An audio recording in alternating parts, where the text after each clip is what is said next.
कभी कभी सच देखने के लिए बस आम समझ की जरूरत होती है। भारत में वक्फ बोर्ड के पास लगभग 9.4 लाख एकड़ जमीन है, जिसकी कीमत करीब 1,20,000 करोड़ रुपए बताई जाती है। वक्फ बोर्ड ने जो ये संपत्ति जमा की है, ये सिर्फ दान से नहीं की गई, बल्कि 1995 में कांग्रेस ने वक्फ बिल के सेक्शन 40 के तहत वक्फ बोर्ड को यह अधिकार दे दिया था कि वो ये तय कर सकता है कि कोई भी संपत्ति वक्फ की है या नहीं, जिसके चलते बोर्ड किसी भी संपत्ति को वक्फ करार कर देते थे। वो भी सिर्फ इस बहाने से क्योंकि वो उसे किसी भी धार्मिक कारण से इस्तेमाल कर रहे हैं। ऐसी मनमानी के खिलाफ कोई बोल भी नहीं सकता था, क्योंकि उन्हें संविधान से बढ़कर ताकत दे दी गई थी, जिसके चलते वक्फ बोर्ड के पास 9.5 लाख एकड़ की जमीन इकट्ठी हो गई। अब जरा सोचिए, क्या इस समुदाय के लोग वाकई इतने समृद्ध हैं कि वो खुद 9,04,000 एकड़ जमीन दान कर सकें? अगर यह सच होता तो इसका मतलब निकलता कि भारत के अल्पसंख्यक अमेरिका और इजराइल के यहूदियों से भी ज्यादा अमीर हैं। लेकिन हकीकत बिल्कुल उलटी है। वक्फ बोर्ड की ज्यादातर जमीन जबरदस्ती कब्जाई गई है। कांग्रेस ने 1995 में वक्फ बोर्ड की इस लूट को कानूनी बना दिया।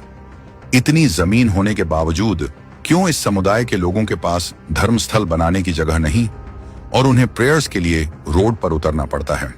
इसका जवाब आपको इन आंकड़ों में मिलेगा। वक्फ की 9.4 लाख एकड़ जमीन में से केवल 14% पर धर्मस्थल और मदरसे हैं, 17% पर कब्रिस्तान बने हैं। लेकिन बाकी 69% जमीन के साथ क्या किया जा रहा है? इसका कौन फायदा उठा रहा है? हालांकि उम्मीद बिल से राजनैतिक भूमाफियाओं पर लगाम कसी जाएगी, इसलिए तुष्टीकरण करने वाली पार्टियों की नींद उड़ गई है।